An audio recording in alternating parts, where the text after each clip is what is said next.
Greetings, cinephiles. Are you looking for a movie analysis podcast that stands above the rest? Then look no further than Collateral Cinema, the only movie podcast that matters. We analyze good movies, we analyze bad movies, and yes, we also analyze the in-betweens of the world of cinema. So if you like what you hear, find us on Facebook, Instagram, and Twitter. And listen to us on Apple Podcasts, Spotify, Google Podcasts, and wherever you get your podcasts. And yes, my friends, we are 420 friendly. So when you listen to us, smoke it if you've got it. And now, here's a new episode of Collateral Gaming. The show starts right now. I'm Ashley Chancellor. I'm Zachary Gio. And I'm Megan Gomez. And this is Collateral Gaming.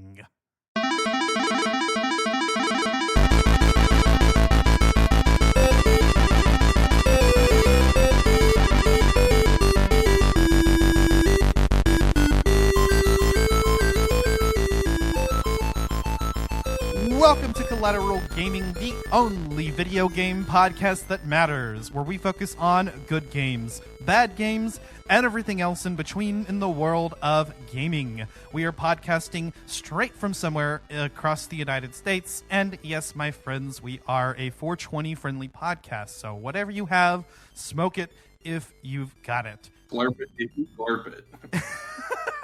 I'm not lying. That intro took like 3 takes just now. So Fine, everything is fine. It's all right. It's all right. We all make mistakes, Ash. And your brother's was you, but that's okay. Just another Manic Wednesday. Whoa. I'm kidding, Ash. I love you, buddy. All right. Well, Victory. we are here. It's 2024, and this is our year in review episode for 2023. Hell yeah. Woohoo! Due to the fact that so many fucking games came out last year, and we didn't get a chance to cover all of them, even the ones that like would really be relevant to the podcast. I thought, hey, why don't we go ahead and do like this year in review thing? A similar thing happened with Collateral Cinema, and I was like, yeah, we should just start doing this. So I planned this for January, although it got delayed a couple times, but it's still the beginning of February. 2023 is a little fresh. And yeah, I mean, there were a shit ton of games that came out, several that I didn't even get a chance to try. Several that I didn't even hear about until the Game Awards, honestly. Right? Like, I didn't even know Alan Wake was a thing until I didn't know Alan Wake 2 was happening until the Game Awards came up and it was nominated for Game of the Year. And I was like, huh? Zach, I love you, but my brother in Christ. What the fuck? I'm sorry. Dude, I'm still knee deep in Tears of the Kingdom. I'm literally playing it now as we speak. I mean, that's fair. I kind of did get sucked into a story with a little specific Slytherin, if you will. Oh, yeah. I would have loved to have included, for instance, Baldur's Gate because it won Game of the Year. Yes. But I never bought it. That being said, I did play the demo and I was impressed. But just one of us doing the demo is probably not enough for a good discussion on the game. So unfortunately, we'll be omitting that one. Or yeah, that and everybody having a Starian pop up on their fucking FYP. That little man is all over whoring around on my FYP, man. Yeah. So yeah, if you were here to hear about Baldur's Gate, we're not talking about Baldur's Gate. I did try the demo. Sorry, fam. It was a lot of fun. I loved customizing my character.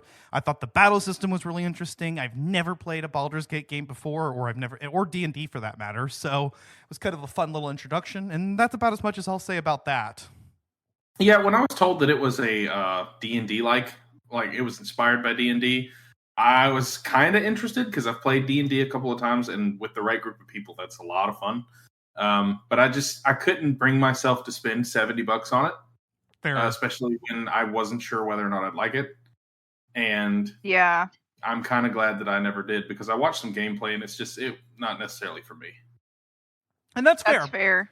I hear a lot of people say that, it's like, yeah, it looks like a really phenomenal game. It looks like they put their all into it. The amount of work that went into it and the quality of the product is there. It's just not for me. And that's fair.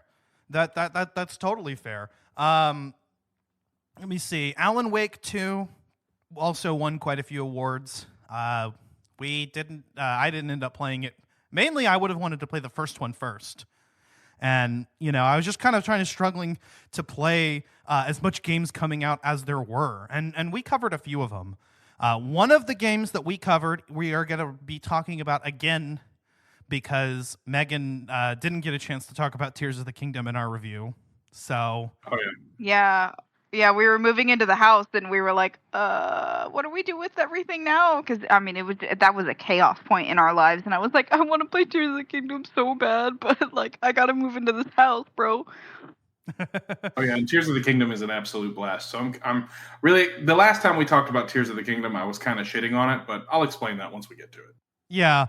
I would say, why don't we just go ahead and get into it? But I kind of don't want to start with a game that we've already talked about. So let's start with Dead Space, since we've all played it, at least a little bit of it. Yeah. And I had this slated. It was going to be a game launch review, pending, of course, whether or not I could get my hands on a PS5.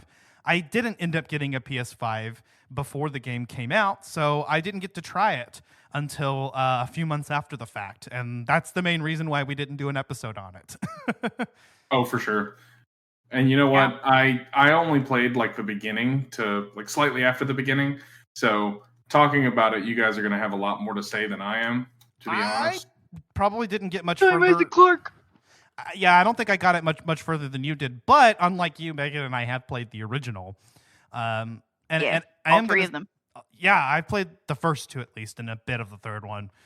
And I got to say, it is a very faithful reproduction of the first game. And did we not say in our Dead Space review that this game was ripe for a remake?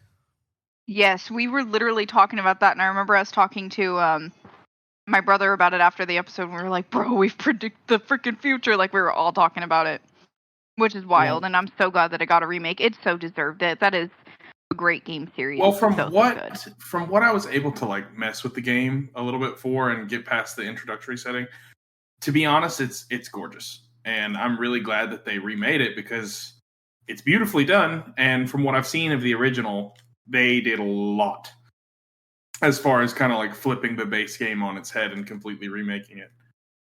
Yeah, which is incredible. It creeps me out the beginning of the game, so they obviously did an amazing job. It's been a minute since I played the first game, but everything kind of felt like it was pretty much a 1-to-1 remake. Not unlike what they did with The Last of Us Part 1. It's basically the same game. It's just, in a new engine. It's been remade from the ground up in a new engine, right? And they did change the control scheme to better fit. And that was mainly what I was looking for, was just give us the first game, but make it adhere it to... Make it make sense.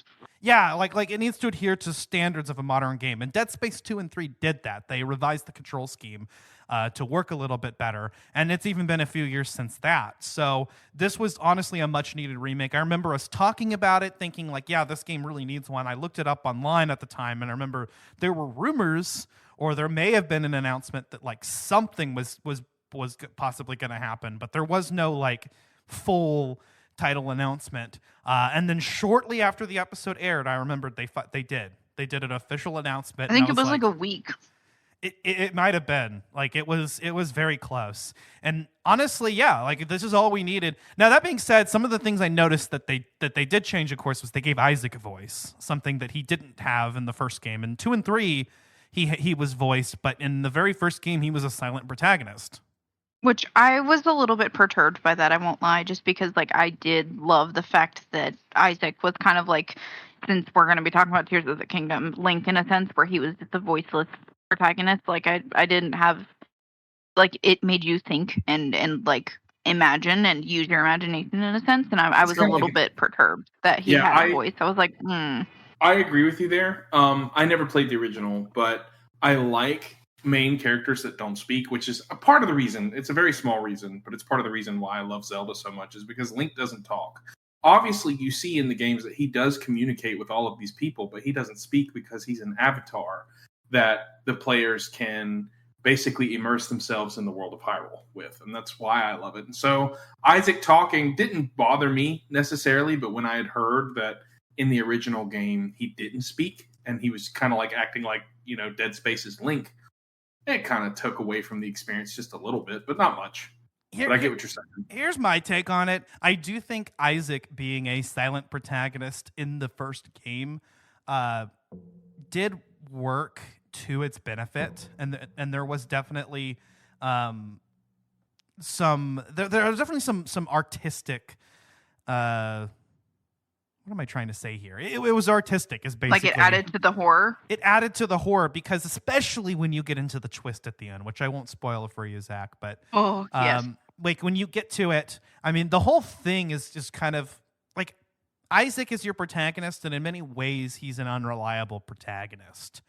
And the fact that he's a silent protagonist in the first game does kind of add to that. That being said, Dead Space 2 was fantastic, and giving Isaac a voice showed that we could still make a really good Dead Space game with him. And in fact, the character interactions in that game wouldn't have worked without a fully voiced Isaac, which is probably why they ended up giving him a voice. So making the first game a little bit more consistent with the other two, I think, was the goal behind giving him a voice this time, plus the fact that you could still make a good game and do that. Second of all, that did allow for a little bit more immersion, I should say, because I remember, going through scenes that I definitely recognized that were very familiar to me, but hearing Isaac's voice in those scenes, hearing him respond to other characters and comment on things, and I was like, oh, okay. So and it kind of made me wonder. I was like, well, what happened here, in the original game? How did they explain this? But it does work, and I think it kind of adds a little bit to, for instance, his connection with Nicole as he's looking for her throughout the ship. So yeah. There are some benefits to giving him a voice. I think it works either way. I'm not upset or thought that change really needed to be made, but it is a different take on it. In every other way, I think the game is definitely an improvement. I mean, the game looks so good. It does. It's so beautiful. They did such justice. Yeah. And I think that there were some additional weapons and upgrades and things that they added to it. I don't know. I haven't really gotten into the game too far yet. I still only have the plasma cutter and the pulse rifle. So nothing really beats the plasma cutter, but the railgun, fan-freaking-tastic. Oh man, I love the railgun. I miss the railgun. I love the one that launches razors. I forget what that was called. Yeah. Oh fuck, what is that called? I can't remember it off the top of my head. It's been so long. Yeah, I don't remember, but I did not get that far. But yeah, I mean, anything else you guys have to add about Dead Space 2023? No, I mean, I feel like it was so well done, and it was paying homage to a pioneer of its time and what still continues, like we said in the episode, which, I mean, if y'all haven't listened to that, go check it out, because I feel like that was just a great moment in time and a great episode for us. I feel like it adds just so much to the gaming universe as a whole, and a lot of things in perspective of gaming, and just it's so good. It's so good, and I'm so glad that they paid an homage and did it such good justice, because it deserves that. I agree. From what I got to play of it, the game takes you for a ride, and you're kind of on edge the entire experience, which is fantastic. With a game like Dead Space and how you're kind of alone on this alien ship, you're supposed to feel isolated. It's kind of like how Metroid Prime makes you feel the first time you play it. You're alone, and you got to find out what's going on, and you got to get the hell out.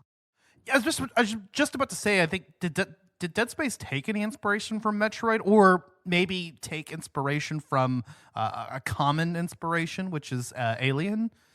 I can definitely see that, and like you said, I would think Alien, yeah, the common inspiration. I wouldn't say it took anything from Prime, because if anything, it took kind of the direction of the story, as well as just putting in so much violence. It's crazy. Yeah, if I recall, actually, it was originally going to be a sequel to System Shock. I think Dead Space started out as System Shock 3, if I'm not mistaken, and then System Shock later became BioShock. So there you go. Well, BioShock's kind of the spiritual successor to it. In some ways, Dead Space is. But yeah, I thought it was a fantastic remake. I'd love to play through the rest of it. I was just playing some yesterday, and I was having fun with it. And every bit as much attention as was in the first game. I think tension was just such a big part of that game because at any time enemies could come out at you. The fact that the way that they did the UI, by the way, that's how you do UI in a video game. And it's perfect because it literally never takes you out of the action. In fact, you can't even pause to look at the map or go through your inventory. That adds to the tension, and I feel like the tension was ramped up in the remake. I thought that it was just a really, really fun, scary experience, and even having played through the game once already, you know? Yeah, absolutely. Yeah. But like you think you know what to expect, and then the remake is like, nope. The first encounter I got to, since I'd never played it before, it scared the shit out of me. I was by myself in my apartment. I was like, oh! One more thing I'll add, and I guess a minor complaint, is that they really do hammer home the whole you have to cut off the limbs part. Like, I don't know. I don't remember in the original that being so hammered into you because they mention it like 5 or 6 times in that like first level. You know, I'm like, okay, I get it. I mean, it's put on the walls constantly. Like, yeah. I thought like the whole notion of like seeing it on the walls and then just jumping into the game and having to remember, like, you know, you see it on the walls and so then you'll remember it. But it's not just on the walls. Somebody says it to you and then you read like a log that tells it to you. And then, you know, they just like keep trying to tell you like, okay, I get it. Yes, you need to cut off the limbs. Alrighty, thank you. Yeah, I think in the original it's like on the walls a couple of times and then there's that journal entry. I think the journal entry is in the original as well. Maybe there was a little bit of a difficulty curve. I don't know. But they do mention it. I don't know. I think a couple times more than necessary. But either way, fantastic game, fantastic experience. Moving on, let's talk about the other game that all 3 of us have played. The one that you didn't get a chance to play before, Megan. Tears of the Kingdom. Yeah. Oh man, I was so upset that I wasn't able to be on that episode, but. Alan and I had gotten the house, so we were like, all right, let's go ahead and move into the house and everything. We ended up playing it later, and everyone, I remembered because Dan was on that episode as well, correct? Oh, yeah. Dan was on both of them, and I worshipped this game the first episode and shit on it so hard the second episode. Was he on both? Now, I know he was on part 1. I don't remember. You can shout out Dan. We love you, Dan. Oh, yeah, dude. Love Dan. I haven't spoken to him in a minute. I can't wait to... Dan, we were even talking about the fact that he's like barely a guest host now, and I was thinking of maybe introducing him as like an official co-host or something within like or like a series regular. But he hasn't made an appearance this season yet, and I know he wanted to talk about Spider-Man, but the timing just didn't work out. But Dan, if you're listening, we'll have plenty to talk about March 7th when the new DLC comes out. True. And if you're listening, we love you and we miss you, bro. Yeah, dude. Dan, if you're listening, do better, scrub. I'm just kidding. I know he just moved into that house. Well, actually, that was a year ago. But it was a year ago. Yeah, he just posted about it again because it's been a year, and I was like, man, that house looks so good. It does. Anytime. We're supposed to be talking about games, and we're like, no, but Dan. Tears of the Kingdom. Megan, everything that you wanted to get out. Let's hear it in 30 seconds or less. No, I'm kidding. Take as much time as you need. Oh, shit. Yes. It was, Alan and I played it together, and we played Breath of the Wild and then Tears. So we did get a little Zelda out there for a moment, I will not lie. So we ended up having to switch to something else. But yeah, we loved it. Have you beat I definitely feel like the depths, we're like 90% of the way there and we put it down. Like did you beat the main story? No. Oh, you have to beat the main story. Yeah. Oh my God, it's so good. No, so I have this problem, and it's a chronic problem where I will get to like 99% through a game to the point where I can like go around and fuck around and do whatever I want, and then I realize that the end of the game is coming, and I'll put the game down because I don't want to stop living the first playthrough experience. I am a chronic quitter. I'm gonna be honest with you. The ending sequence of Tears of the Kingdom is probably the best in the entire series. It is, man. And when I start to hit the lull in the game where I realized I was like, okay, I've done everything just about that's new in this game. I've done every dungeon. I've gotten all the extra stuff. Everything left was just Breath of the Wild to me. And I talked about this in part 2, where the game sort of hit a lull for me because I had already basically explored this world, and all that was left was what I had already explored. But then I played the ending, and it totally like revitalized interest in the game because the ending was so fucking good. Like, you have to play it, Megan. Like, it is. Yeah. The ending made both of us cry, and we're grown ass men.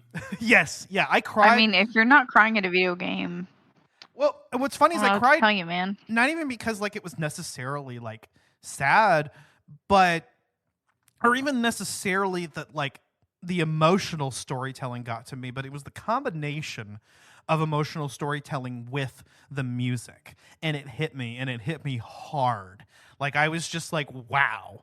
Like, just, man. Have you gotten to the part? Have you completed all the tiers, the dragon tiers?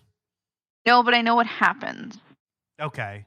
Oh yeah, what Like, happens, made me Megan? tear up. I'm just kidding. Don't tell me. I don't want to say it aloud in front of Alan because I spoiled it for myself.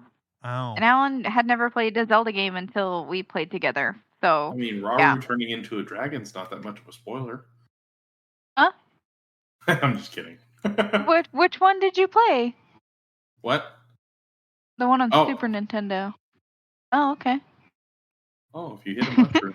I'm playing Tears of the Kingdom right now as we're talking about it, and I didn't realize that if you hit a mushroom with a Fire Breath Lazal blade, it will toast it immediately. It's pretty nice. Yeah. Follows the logic Yeah, of if you also... other food. Go ahead, Megan. That is true. Yeah. No, but what I was going to say was I haven't finished the game, but I'm like 90% of the way. We haven't, I should say, because Alan and I play it together. I thoroughly enjoyed it. The only thing that kind of gets me is the depth. It's just something that, like, even though I played through it and Alan played through it, it's just something I never quite fully, I feel like, understood as much as I feel like I should have. And I don't know if that makes sense, but like, it felt like a weird kind of added concept at the end for me a little bit. And I don't know if that makes sense. And also, like, Zach is playing through the depths right now, so it kind of brings my point home. But it feels like they didn't have any other way to expand the map. I agree with you wholeheartedly because there's only one specific part of the story that takes place in the depths, and it's not very long at all. And there's two temples that are in the sky. But other than that, the game doesn't really require you to be in the sky or in the depths. The depths don't help with like life expansion and stuff like that, except for one side quest.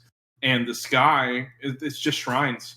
It's kind of useless, but at the same time, it's amazing for exploration and side questing. So you have a little bit of a give and take because Tears of the Kingdom screams oh shit. Sorry, I just blew myself up. Tears of the Kingdom screams finished product.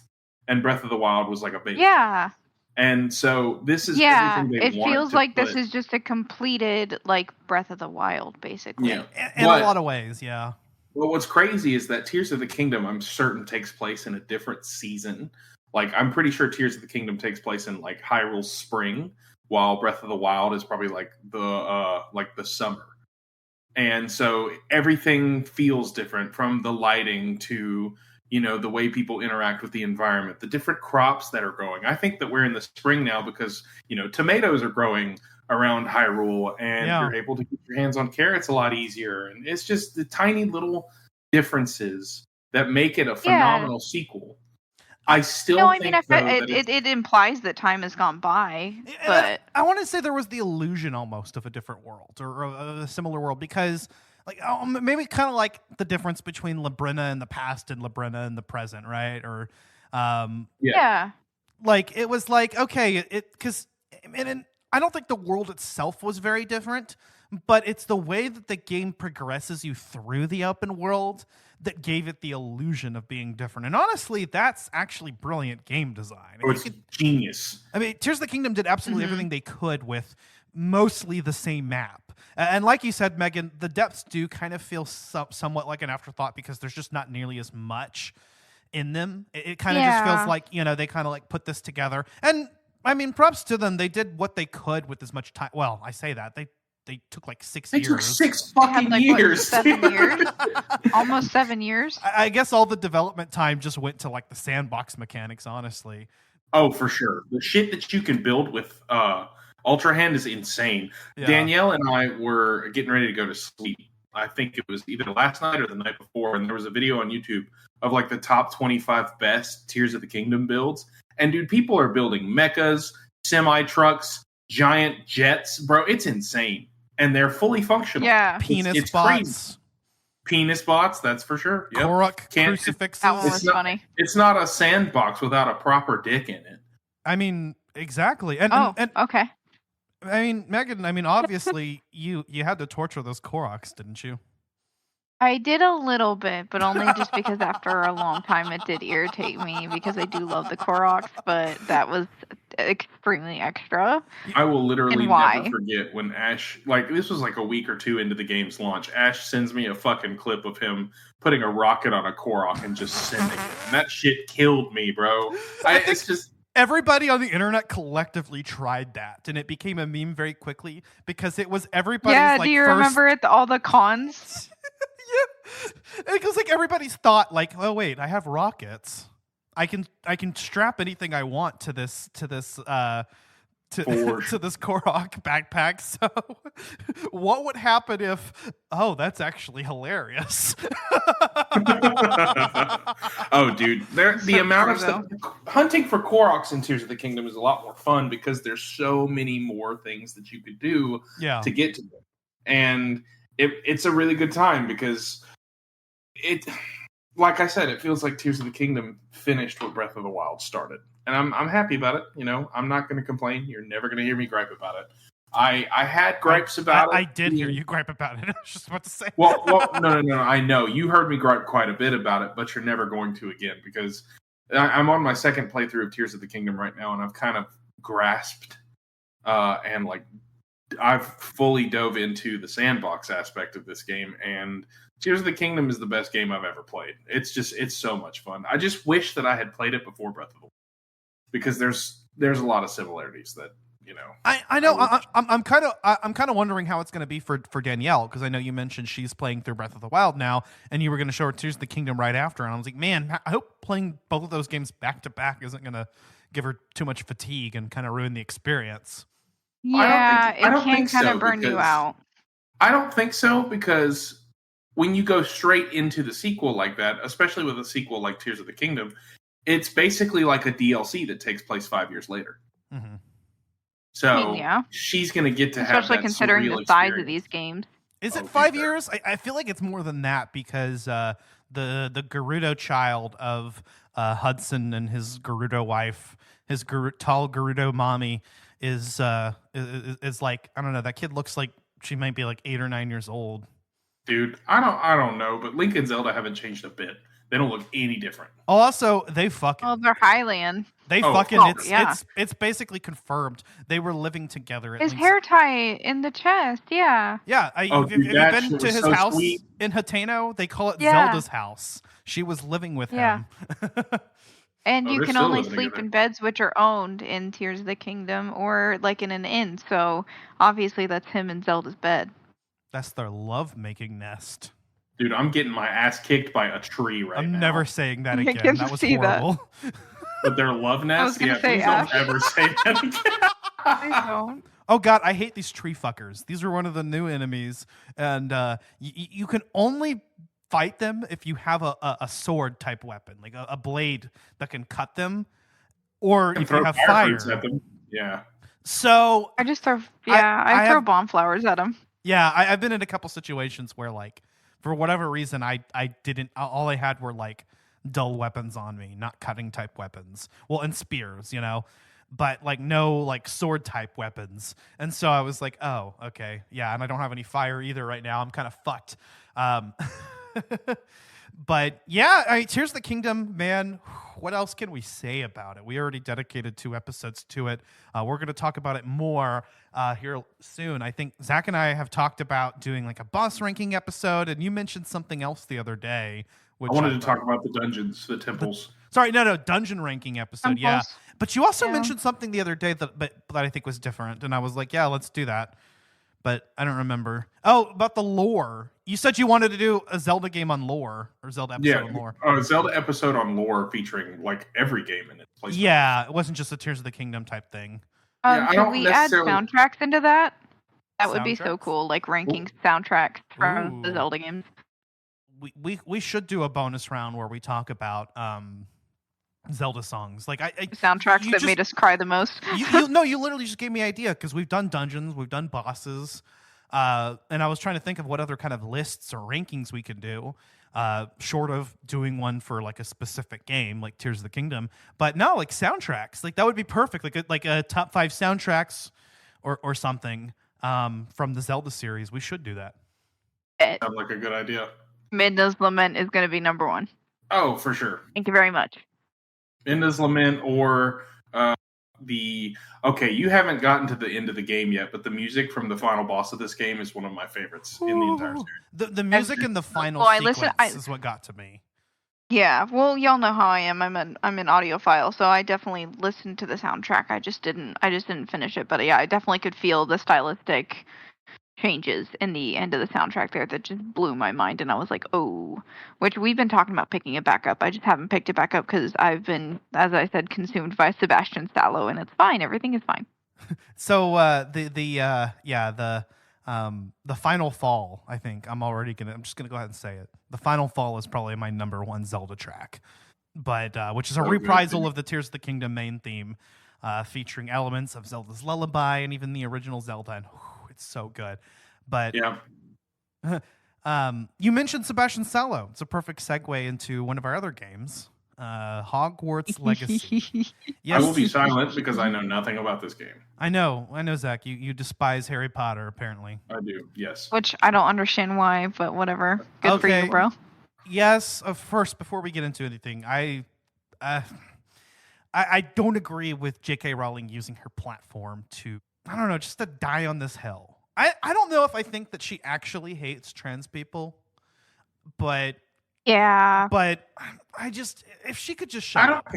I don't think she hates them. She just disagrees, but she disagrees vehemently, and because of her influence, it comes off extremely shitty. And it sucks because, like, best said in the words of Dolly Parton, I'm paid to be an entertainer. I'm not paid to be a politician. I think that she just, like, good for you. That's your personal opinion and everyone's entitled to it. But, like, for the love of God, we get it. Yeah, it's like she just really wants to die on this hill. And it's like when you're a public figure, I don't know, you should put a little bit more care into what you say and not alienating your fan base. Because, I mean, let's be real, she alienated a huge portion of her fan base. Because Harry Potter always kind of, I think, did appeal to progressives in a lot of ways. So it's just such a weird hill for her to die on. Again, like, I don't think that she necessarily hates trans people. It's just that, I mean, I don't know. I don't want to talk about it anymore. That being said, I feel like it just kind of bugs me because, I'm sorry. No, I mean, I think my last thought on this will just be, like, even as adults, that should apply to the childlike wonder and the childlike reminiscence of a person as an adult or even in children. It should inspire children and spark their imaginations. I don't think that political or orientations or anything like that should be involved in something of that manner or nature, because for a lot of people that was, their Christmas movie or, a family bonding thing, or something to bond with or talk about with people when you're in an awkward situation and you don't know what to do. I don't feel that those types of things should be involved in something like that. And it should be pure-hearted and pure in itself, and I don't think that it should be overshadowed by the opinion of something like that, because it's just not fair to something of that stature and nature. I could not have said it better myself. For real, it's kind of tainted. The best way I've heard it said, and this is my argument for playing Hogwarts Legacy, for purchasing it, okay? Because I know, I gave some money to the turf, but in a system where ethical consumption does not exist, I drew a line. All right. Same as anyone else. We all have to draw a line somewhere. I drew the line at the Wizard game. And again, I mean, credit where credit's due. J.K. Rowling is a very intelligent person. Her story is, the storytelling aspects are... Her storytelling. Yeah. Ooh, the lore, the world building, and that's really at full display in Hogwarts Legacy, which, as far as I've heard, Absolutely. didn't have a lot of creative input directly from her. It's just like it's a story set in the world, right? Honestly, it's kind of cool. I've always said that like J.K. Rowling or you know the Wizarding World brand could do another story, several stories set in this world that doesn't even have to be a sequel, doesn't even have to follow, you know, long before Cursed Child ever came out. And I'm going to tell you guys, like, I'm a huge Potterhead. I used to be obsessed. I read Me too. every book. I was there We at the bonded midnight over it in high release. school. I'm literally, yeah, we did. I'm literally in the Herald newspaper, and I was on some news station because I went to a premiere or a midnight release of either Half-Blood Prince or Deathly Hallows. I can't remember. In full costume. So they were like, "Hey, come over here for a picture and like let's do a little interview." So I'm on some radio network and I'm in the Herald newspaper for that. And that's just kind of one of the defining moments. I was obsessed with Harry Potter. I would like down to things like the layout of Hogwarts in the movies versus what's described in the books. You know, I just went full on autistic mode on it. I used to talk about nothing but Harry Potter. My teacher and my fourth grade teacher, who was Mrs. Lees, who is an amazing woman. I loved her, but she would give me like projects to do and stuff, like to draw something or write something, and it would always be about Harry Potter. And at that time, nobody else in my age was actually like reading those books, which I thought was interesting. I was in third, fourth grade reading Harry Potter, but nobody else was at least where I lived. That was my age. Yeah. Now, Megan, this is a game that you're very excited about, though. What? Yes. Yeah, let's talk about Hogwarts Legacy. Yeah, no, I feel like the game was definitely developed by, you know, Potterheads like us who genuinely love the Potter universe, and I was so excited to play it, man. Like, it was so good, and I feel like it really did a great job of like not only, you know, expanding upon and putting a book media into a game. I know we kind of talked about this in The Witcher a little bit as well last week. But I feel like it took the energy and the like beauty of the books and really put them into a game and set them back in time, right? Like, this is before Harry Potter is born. This is before Harry Potter exists. And I feel like they did such a good job at it. And it like the soundtrack is beautiful. The game itself just plays really well. Like, it felt like it, like no matter where I went, there was something to do, like we were talking about last week, right? And I don't know, it was so good, and I was so happy with it. And I was kind of worried, you know, when I first heard about it, but then I just kind of was like, you know what, fuck it, let's do it. And Alan and I got each other new Xboxes for Christmas, so we got to play it on the latest generation console, which was so fun. And yeah, I have no cons really. I fell in love with it. Actually, I know that Zach, you're not really a Potterhead, so I know you're staying silent. But Ash, what house are you? Oh, I wanted to talk about this. Okay, so on Pottermore, when I first did it, everyone expected Ravenclaw, but I was actually a Gryffindor.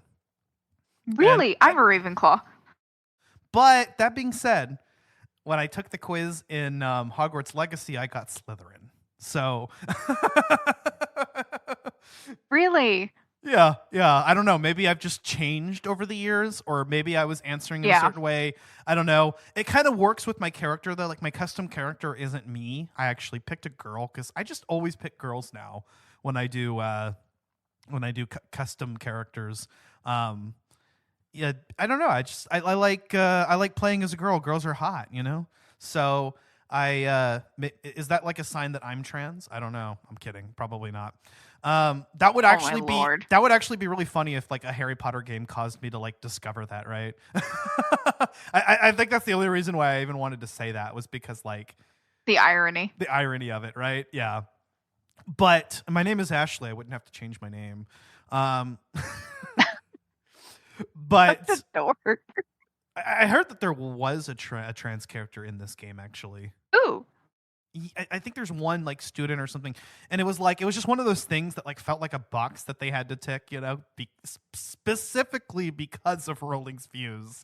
You know, it was like, oh, was okay. it what's her name? I don't know. The one that owns the 3 broomsticks? Oh, okay. I think it was Isadora? a student, but I don't know. I'd have to go look it up. Well, Isadora was a student. And I've barely played the game, mind you. I've played through. See, I bought it shortly after it came out, and it sucks too because I was really excited about it.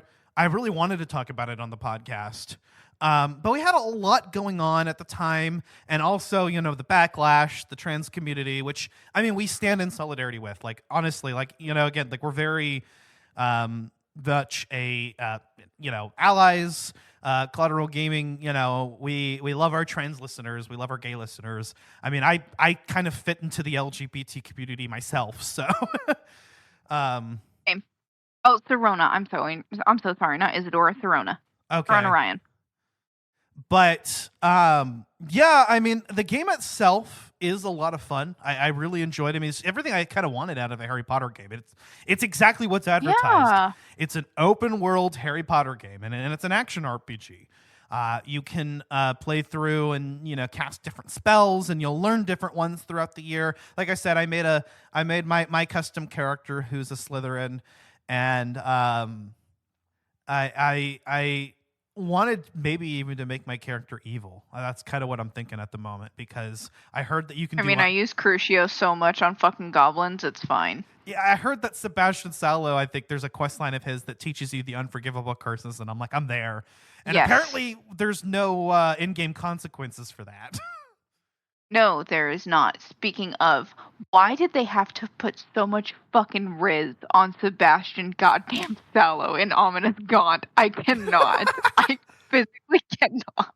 I know. I mean, he's such a likable character. I think, and I'm a Slytherin too, so it kind of works. Why would they do all these fucking romantic ass things if you can't fucking romance anybody? Like, bro, quit flirting with me like this. Well, they are kids. Maybe that could be why.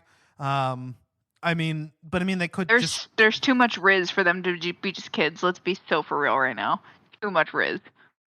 Especially with I don't know, this is probably the most niche thing I'm ever going to say on this podcast, but I don't know if y'all saw The Magicians, but it made me think of that. I love that show. Yes, I don't know if you'll get that reference, Ash, but yeah, there's a whole thing of magic in that. So I'm like, okay, well, if this is here, what about fucking Harry Potter, bro? And then I play fucking Hogwarts, and there's Sebastian Sallow just existing.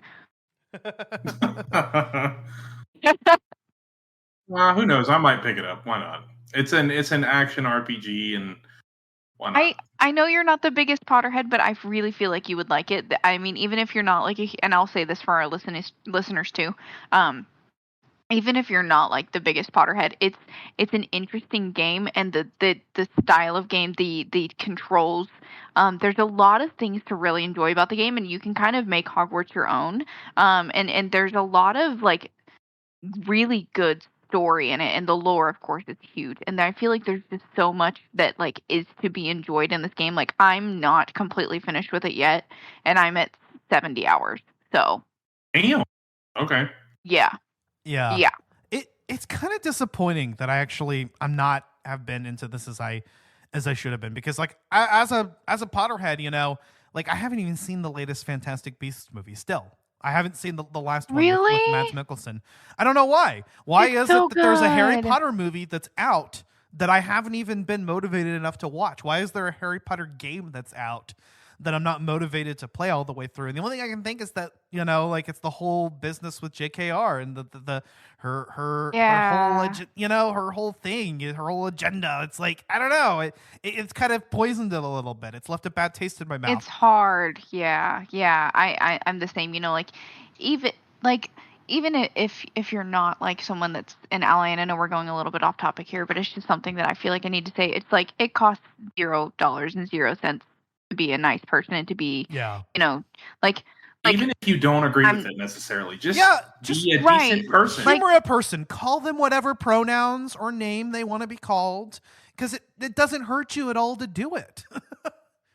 Yeah, well, not even necessarily that. Just if it bugs you that much, walk away from the situation. You don't have to Like, there's already so much nastiness and meanness and just grossness going on in the world. Like, that's the last thing we need, is to all hate on each other. Like, I know that makes me sound so hippie, and I don't really give a shit, but I'm not the type of person to hate on somebody, and, like, maybe that's going to come back and bite me in the ass. That's fine. I give a lot of people the benefit of the doubt, but, like, I'm not just going to sit here and hate on somebody for what they believe in or what they do or what they love. Like, that's you, and, if, like, I'm going to love you as a human, right? Because, like, obviously there are some exclusions to this, but everybody is born with a heart and 2 lungs and a couple pounds of meat inside their head that dictates how they think as a person, right? Like, if it weren't for that couple pounds of meat in our skull, we would all think the same, and that's the way our neurons fire. So why are we being so mean to each other when we're literally all the same anatomically? Be so fucking for real. Well said. Because well fucking said. Because we're just here for whatever amount of time we're here. Who knows what happens after the fact? As far as I'm concerned, nothing. We're here for the human experience. I don't know. Like, why try and taint someone else's human experience? We don't know how many years we have on this planet. Why do you have to be so callous towards someone else whenever it's not your business? Yeah. It's like, just fucking be nice to each other. It doesn't matter whether you agree with it or not. Just humor a person, and if you can't, walk away from the situation, but don't, like, be an asshole. And honestly, like, my trans homies are cool people, Like, I definitely appreciate, those friends, and I think that they honestly even have unique perspectives in life that, and there are so many stories that can be told with that. So, but I guess we'll get off of our soapbox and back on topic. Sorry, yeah. But yeah, no, I definitely feel like it was a great release for 2023, and I feel like it was something that was perfectly set in the year, and it was something that it was a nice, like, little breather in the midst of the beginning of the year last year. And it was just, I didn't pick up it until the end of the year, and it was a great Christmas present. It was honestly one of the best Christmas presents I've ever received. So it was really fun to play that, and Alan actually got it for me. When did we get Hogwarts, Amor? When did we get Hogwarts? It was Thanksgiving, right? Yeah. So we played it all day on Thanksgiving. We made our dinner, and then we hung out on Thanksgiving and played Hogwarts, and it was really fun. I feel like that was like a core memory for me, and I hope that everybody has the same experience when playing that they get a core memory out of playing that game like they do with others. Yeah, I picked it up for the first time in a while yesterday, because I played it shortly after it came out a little bit, but we had a lot of podcast stuff going on, so I didn't really have time for it. But I picked it up, I got through like most of the tutorial stuff. I was enjoying it. And then I picked it up again yesterday, and I honestly had a blast. I was really vibing with the game. Just having a good time going around, learning spells. I was actually, I'm probably, this is probably the very, very beginning of the game, but I went through the section where you go through the restricted section of the library with Sebastian. Oh, yeah. So, oh, my sweet summer child, there is much to come. that is as far through the story as I've gone. Although me, I'm trying to complete stuff along the way as well.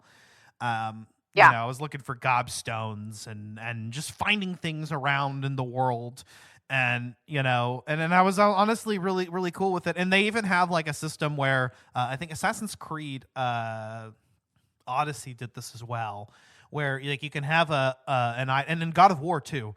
God of War Ragnarok, where you can have a piece of equipment, but you can make it look like any other piece of equipment. I think it's like transmorg. Oh yeah, the illusion or something, and that actually it makes sense in the context of Harry Potter that you could have equipment and transfigure it into some other type of of equipment to look like something else. And yeah, you can be wearing PJs but look like you're put together. Love that for me. Well, and like I appreciate being able to have like higher levels of gear, but still being able to be like lore accurate, for instance, or look like a piece of gear that I really liked. I look time accurate as well. Time accurate. I want to say, that like the fact that this is a much earlier piece in history is probably why like Hogwarts is a little bit more lax, and like students can kind of just wear whatever, it seems. Yeah. That's like my knowing Beth and I, when you're running around in a Death Eater cape, it's fine. Everything's fine. Also, I want to mention too that the whole game map is actually like completely original. It doesn't rely on the movie's version of Hogwarts, for instance, although it's very similar. I've seen that it's been completely redone, and I think that's fantastic. It's really cool. Because I know, like, I think Order of Phoenix and Half-Blood Prince, which I've played through all of the Harry Potter games, and there's an episode somewhere out there on all of the Harry Potter games, because I think like the first 3 were brilliant. The Goblet of Fire I was really, really hyped for, and it was just a big disappointment. Order of the Phoenix and Half-Blood Prince were okay. Harry, did you put your name in the Goblet of Fire? And Harry, did you put your name in the Goblet of Fire? Yeah, and then Deathly Hallows Part 1 and 2, the games were just, they turned them into third-person shooters, which was weird. But like the first 3 games are like, honestly, like they feel like Zelda games. I love them. But where was I going with this? I don't remember. I don't know. But yeah, okay, the map, okay, map the stylization. map. Yeah. Yeah, so Order of the Phoenix and Half-Blood Prince, I think, did like a 1-to-1 recreation of the actual movie map. And they didn't use that map. So this was something completely new that was, I think, inspired by the film still. I think like Fantastic Beasts, maybe it's meant to take place in the film universe. I'm not too sure. But, or maybe they finally did their own thing and just did like something just straight from the books. I think so. It feels more book accurate than it does movie accurate. I mean, you've got, I mean, this isn't spoiling anything, but you have, Professor Weasley. So I mean, you have the ancestors of some of the characters I remember in this Professor game. Weasley. But yeah, but yeah. So I mean, there's not much difference there, but I feel like it has to be more book accurate than it does movie accurate. Actually, Alan's in the room, babe. Do you feel that the Hogwarts Legacy is more movie accurate or book accurate? I'd say both. I mean, the only book I ever read was The Prisoner of Azkaban. Oh. So, Well, we watch it every year. Is it Prisoner of Azkaban? yeah, Yeah. that's the best. Incidentally, that is the best film of the franchise. Yeah. House? Never seen that shit. The what house? The Boat House. Oh yeah. Where you go. Oh yeah. Don't spoil too much. Ash hasn't played too much. It's a side quiz. Let's do. Yeah, I guess we'll we've been going on about wizard shit long enough, and Zach is probably grating his teeth right now. No, I'm chasing sorry, I deer. just love I wizardry. can't catch a fucking deer to save my life, dude. I'm watching. No, you you're killing this them, whole bro. time. I've been watching your stream here, and just kind have of while to. I'm talking about this, and yeah, Super Mario RPG. That's the final game on our list. I have had a really good time with this game. I never played the original, but I loved Mario and Luigi Superstar Saga. I loved Bowser's Inside Story. That dove just ruined that for me, and I'm actually really mad they're watching me play this, and I'm trying to catch a deer. But Super Mario RPG is playful. It's wonderful. I love the characters like Mallow. You get to play with Princess Peach and Bowser, and it's a really fun turn-based RPG that deserved a remake, and Nintendo has really done it justice. I was surprised it got one because I know, I know that there's some licensing issues with it because it was co-developed by. Hold on, let me put the game real quick. I know because, for instance, the remake of Superstar Saga did not include the reference from Super Mario RPG, and many people suspected that was it was Square. That's what I was. Okay, that's what I thought it was. Many people suspected that it was a licensing issue, and that was why they didn't include. I think I want to say Gino or Geno. I don't know how the fuck to say his name. Was originally in Superstar Saga, but it's been a minute since I played the original. But well, I played a little bit for the podcast too, but maybe I didn't get that far. But anyway, going off topic, this was one of my first opportunities to play through the game as well. I'd heard a lot about it. In a lot of ways, I hear that it's actually kind of the spiritual predecessor to Paper Mario in particular, but also the Mario and Luigi definitely see that. RPG games. Yeah, I think it definitely has a lot more similarities to Paper Mario, but it's one of those games that I'd always missed. I tried to play several times. I think I bought it on the Virtual Console even once, and I just never got very far in it. But I don't think I ever got past the tutorial area. I don't know why. Maybe to be honest, I like it a lot, but it definitely has a very different flavor from the other Mario and Luigi RPG games. And I think why that is because it's kind of slow going with as far as the pacing. The world building is really fun, chasing the stars and trying to kick Smithy out of Bowser's castle. Yeah. It's a really cool premise, but it's very slow, and I'm not a huge fan of the combat. But it is a good story, and it's it's charming. I guess that's a good way to see it. Yeah. I haven't found Link or Samus yet in this game, and I'm very much looking forward to the time where I run into one of them. Oh yeah. I know you can meet them in like one of the ends. I don't think I've come across it either because I've been waiting for it. And I heard that the references are still in the remake. So yeah, I had never played the game very far before, but the remake came out. And honestly, I was planning to do an episode on it. I remember I bought the game and it came out while I was in Georgia with you when I went to go see you for the wedding. And I was playing some of this, like while we were, just sitting at the Airbnb or even like on the flight home, I was playing some Super Mario RPG, and the game had just came out, and I was trying to find time to play it. And yeah, I was just really getting into it. One thing I noticed about the game, and I guess this is kind of opposite to your experience, because I felt the game is very fast paced. Honestly, I felt like I went through everything way too quickly. I was like, wow, this is like, I'm already got like four stars. I either have 3 or 4 stars now, and I was like, wow, okay, that was fast. But I was playing this game concurrently with Persona 5 Tactica, which is a strategy RPG set in the Persona 5 universe. And so it was kind of an interesting comparison between both of these games. But I remember with Super Mario RPG, like I just kept moving, and I finally got to the part where I went through Booster's Tower. I got Peach as a party member, and then I went to like that star area, whatever the fuck it's called. Okay. So does the game end when you collect all 7 stars? I'm not sure. Is that the end of the game? Because I have like 5 stars. I've already done all of that you're talking about. Yeah, I think so. I don't know. I haven't played through the game before, so I don't know if it ends right at 7 stars or if there's a little bit more, if that's like right before the final boss fight or what. I guess that'll be a surprise. I hope not, because I would have paid like what, $50 for like 7 hours of gameplay, dude. That's shit. It's very fast. Like I said, you just like I said, you get through it, and a lot of the mechanics do feel like they're a little bit better done in the later, like in the Paper Mario games or the Mario and Luigi RPG games. It kind of just felt like this was their first attempt at an RPG. But it is a really, really fun RPG featuring the Mario characters. The story is so good. I think this was probably like our first time that Bowser was actually a protagonist. Yep. And developed the persona that he would have in the RPG games, where he's noted to be quite a bit lighter and more comical, and I like this Bowser better. Yeah, because I never really took him seriously as a villain, so I'm glad that they kind of lean more into the comical, lighthearted side of Bowser. It makes me a little happier. Bro, you need to play Bowser's Inside Story. I'm telling you. It will, whatever your view is of a Bowser, it will transform it.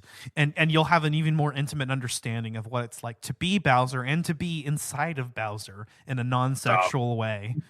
I was about to say. At the same time, bro. Oh, man. I've always wanted to be inside of Bowser. Maybe Bowsette. Ooh. Or Bowser inside of me, maybe. Ooh. Oh, okay. Whoa. All right. So thanks, guys. This has been Collateral Gaming. No, that would actually, I think that would destroy me. I mean, like, just thinking about that Koopa dick. Oh. Oh my. Oh my. It's been a great year for games, and honestly, if 2024 is anything close to what 2023 gave us, I'm going to be very excited. And marking another year with this podcast, recording and talking about good games, bad games, and everything in between with you guys for the past couple of years now, it's very special. And it feels weird that it's been years, bro. I know. He and I talked about Metroid Prime. What is it, like 2020? Yeah. And Megan and I have been going on longer than that. I mean, you and Alan joined on Let's see. We were doing it was two? Star Wars, I think. Or was it Star Wars or was it no, God and of I War? remember- God of War. One I of think those it. games. I know I you don't- I were on remember both you of them. posting about it. I just don't remember Yeah, which one was first. I think it I was God of don't- War. Oh my god, I think it was God of War, but now I don't remember. Oh my god, Megan. No worries. Either Fallen Order or God of War. That's how long we've been doing it. Zach and I have been doing it since that Metroid Prime trilogy episode. Man, it's crazy that it's been literal years. And this year was a fantastic year for gaming. I mean, I've heard it everywhere, except from edgy contrarians on the internet that like to say that it was a terrible year just because they want to farm attention. If you don't think that this was a great year for gaming, I don't know what to tell you, because there were so many games, different kinds of games that came out. I mean, like even just going like to the ones that like we didn't talk about, right? And some of these I actually did play. Yeah, we'll go into a brief mention of everything else, and let me know. It was Fallen Order. I just looked it up. Okay. Was Fallen Order was the first one? Yeah, I just looked it up, but or no, you just looked it up. Megan, you threw me off. Right, so a couple of the other games that I played, I think that these deserve at least a brief mention. And guys, let me know if you've played any of these games, or if anything else came out this year that I didn't mention that you played. But let's see, Advance Wars 1+2 Reboot Camp. In many ways, Advance Wars is responsible for making Fire Emblem popular in the United States, in the West. So and as a fan of tactical RPGs, which Zach, you introduced me to, I really wanted to check that out. So I played through at least the tutorial section, had a lot of fun with that one. And then Street Fighter 6. Honestly, I wanted to do an episode on it, but we just had a lot of going on at the time. I don't know if I had really had anyone to talk about it with me, but I mean, specifically because we recently did an episode on fighting games and talked about a lot of Street Fighter. Street Fighter 6, I purchased, I pre-ordered, actually played it on release. I was really impressed with there was actually a single player mode, where you kind of create your own character and you just go around town, and every character in the game is somebody you can fight. I thought that was really ballsy. It's like every person in this city is like a fightable character. Like, you see that old granny standing next to a shop, you can fight her. Just some dude jaywalking across the street, you can fight him. Everybody in that city is ready to fight you, and that's just balls to the wall. You know what we didn't end up talking about? Huh. That I wanted to just give a moment to. Starfield. Yeah. That game We didn't sucked. end up talking about that. Did you play it? A little bit. It's trash. Yeah, no, I like played it for like a couple of seconds, and I will have to agree. I was not. I was kind of I was a little disappointed. I kind of went into it, I guess, maybe expecting a little bit of like a No Man's Sky kind of thing, and maybe that's why I was disappointed. Uh-huh. And it just, I don't know, it just didn't feel right. Bro, that game is probably Bethesda's biggest whiff. I feel bad for them, but like That's what they get for not working on fucking Elder Scrolls, goddammit. Like that game flopped so hard, dude. That's one of the hardest, because they were talking about how it was going to be their best game ever and how it was going to be one of the best games ever created, and then just boop, dead. Comes out, absolute trash. I didn't get a chance to play Starfield. I don't know if it's gotten better with updates either, but I heard many of the criticisms that came out. I think I decided pretty early on that we weren't going to talk about it because, like, yeah, the game just, oh man, it was another Cyberpunk or a No Man's Sky, like you mentioned earlier, like but early No Man's Sky, in terms of. I was gonna say No Man's Sky is a really good game. What happened? What? Yeah, No Man's Sky is great now. In fact, when we covered it back in our first season, I think it was our I think it was like the third episode we ever did. Yeah.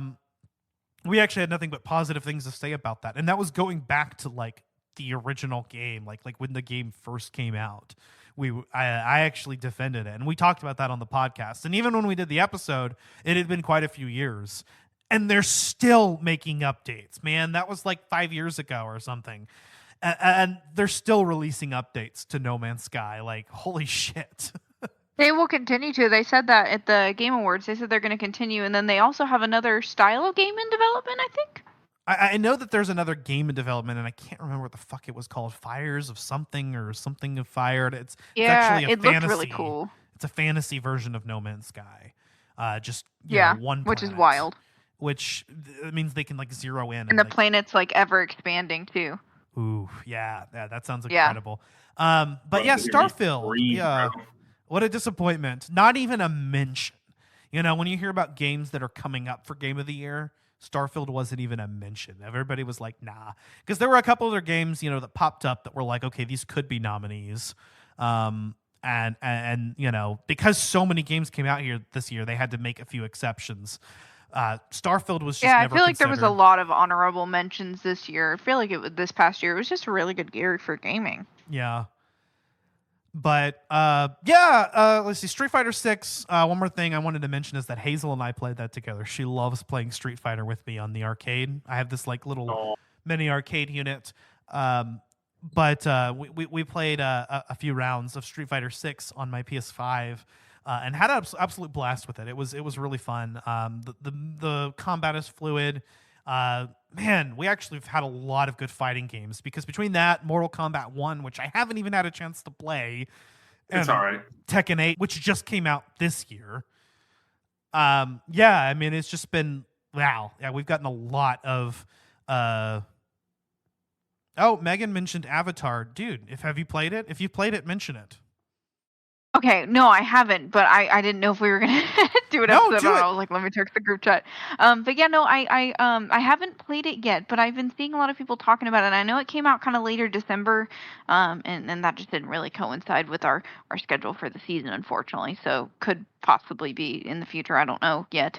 But yeah, I had seen that some people. I heard that it was like 50-50, so I didn't know if y'all had any thoughts about it at all. Yeah, I haven't touched it. I haven't played it. I'm a big Avatar fan, so. No, yeah, seriously, guys, go for it right now. Now is your time to talk about any games, by the way, that you guys have played, because I'm certainly going to go through the ones that I did very quickly.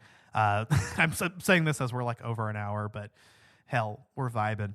Avatar was one that I was kind of interested in because, I know that the first movie is basically just Dances with Wolves in space, but it's a cool technical achievement. The story is pretty fun. I liked the second one too, and the Way of Water. So the Avatar universe is certainly something really cool and like something I'd love to see. Like an open world game set in, and that's what I understand that this game is, the Frontiers of Pandora. But I guess I just wasn't, like I said, a lot of stuff going on. We were talking about already spending money left and right on other games and other things. So it just wasn't really on my radar. But I did want to hear, whether or not it was good or bad. And yeah, no, I would like to play it, but I haven't really heard too much about it. Like that, it wasn't as hyped as some of the other games this year. So I was like, I heard it was kind of disappointing actually, but kind of mediocre. But an open world game set in Pandora sounds dope as hell. And, it could be another situation where it's like, this might be a game that appeals to some people and could be a lot of fun. Let me see. Baldur's Gate 3, we talked about that.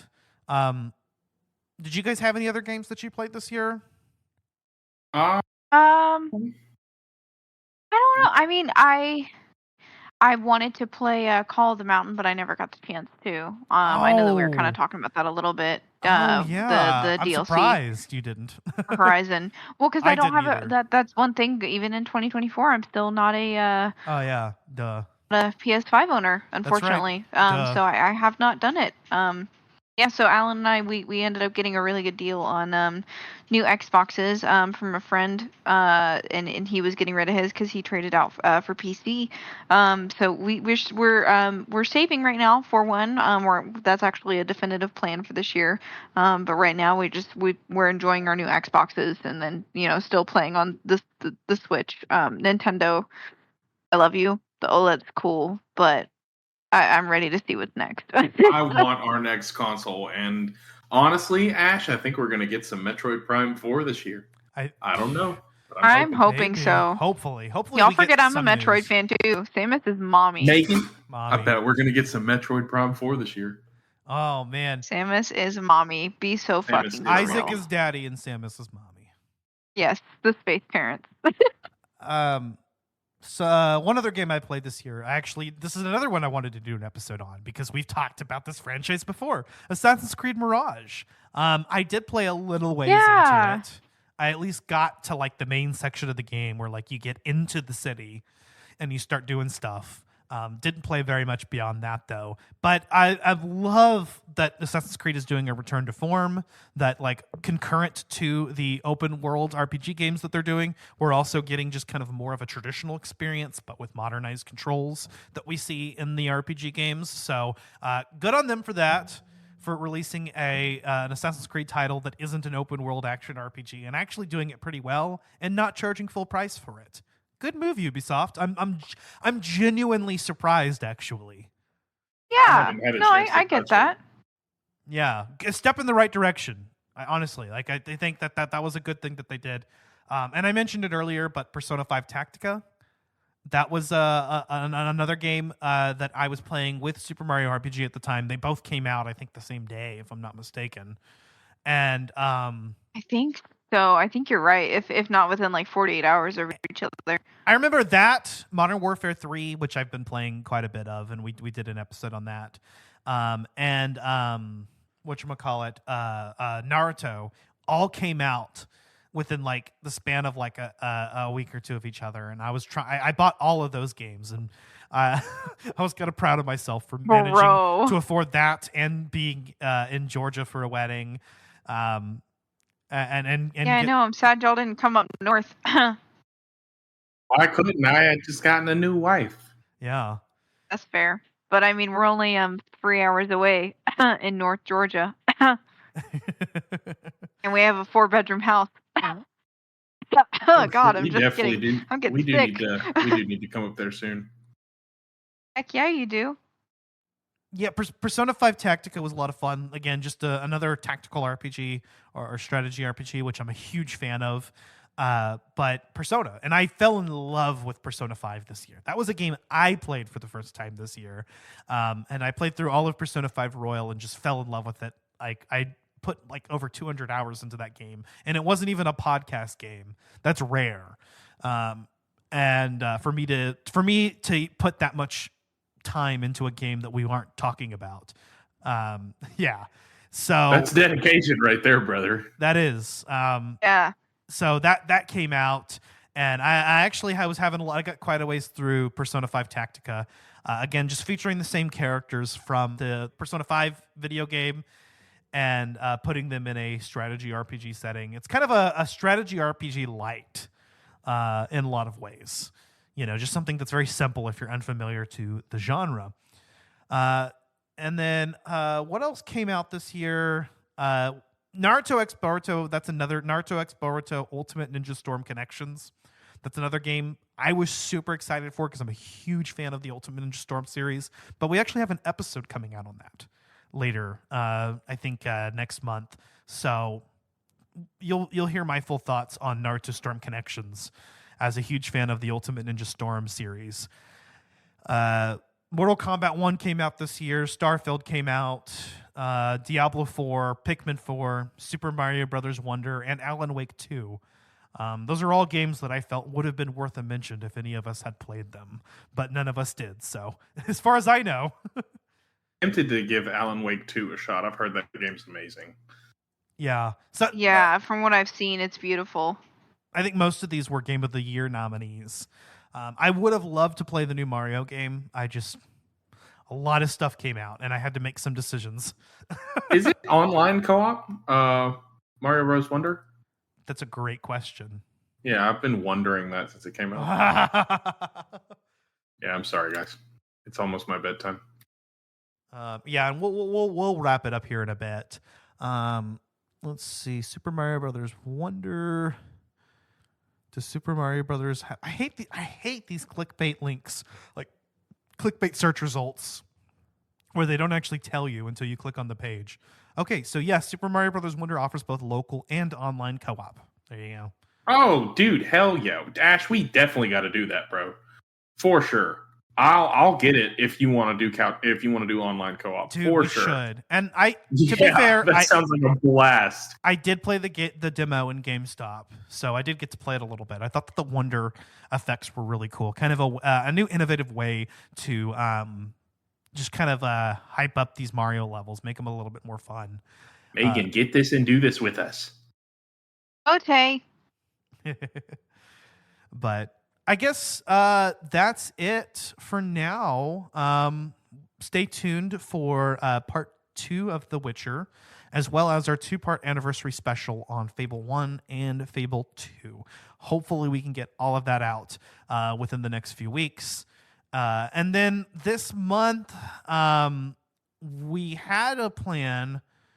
I still need to decide if we have time to do that. I'll need to talk to you guys and kind of figure out what we're doing as far as February, because we're about a month behind in terms of content. We may need to cut some stuff out or see how it goes. But yeah, stay tuned for that very soon. Definitely The Witcher 3 Part 2 and Fable 1 and Fable 2. As well as at some point, I think we're going to be doing a Zelda-themed bonus round. Zach and I have thrown around ideas of either doing the dungeon ranking or like an episode on Zelda lore. So either way, I think very soon here, within this month or the next, we'll probably do something with that.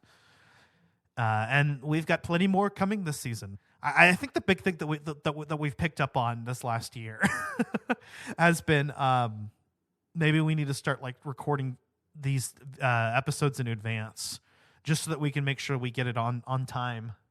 Yeah, no kidding. Yeah, if we get like a month ahead of schedule next season, we'll be gravy. We'll be doing really well.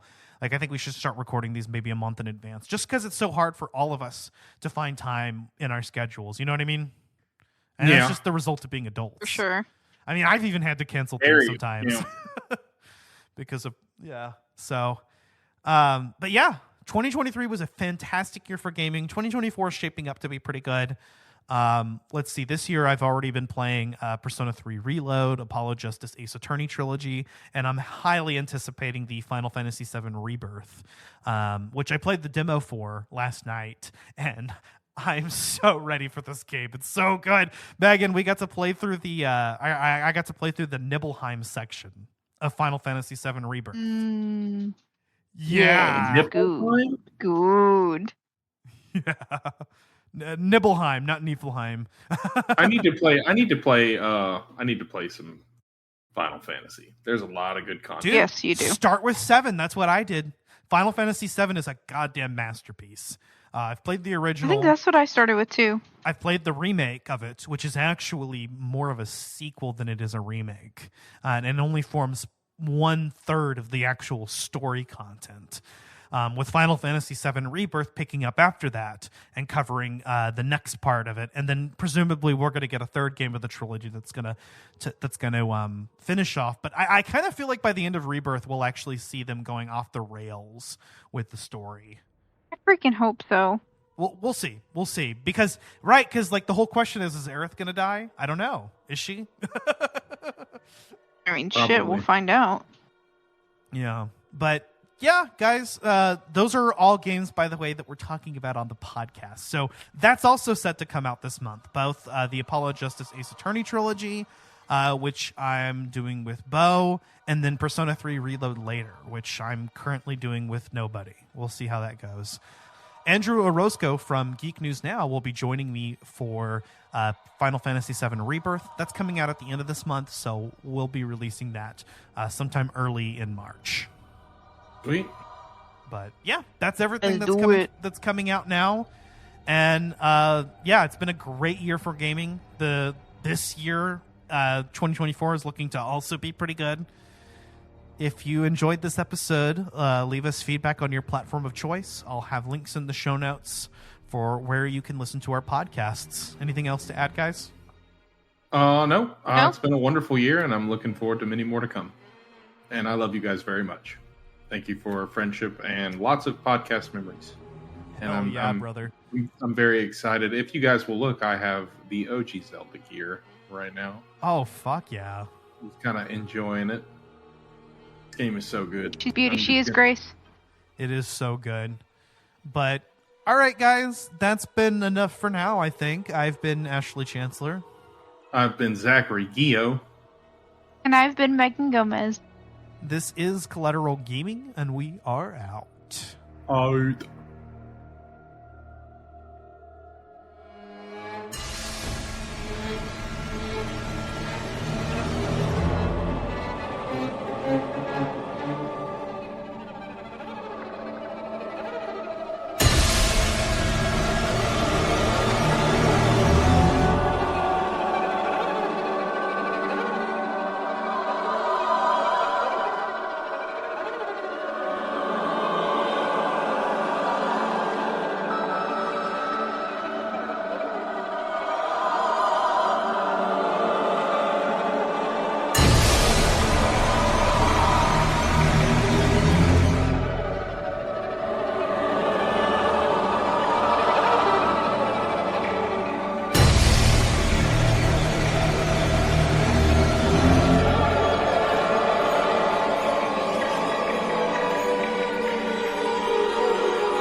Collateral Gaming is a Collateral Media podcast. All music and game clips are owned by their respective creators and are used for educational purposes only. Please don't sue us. We're poor.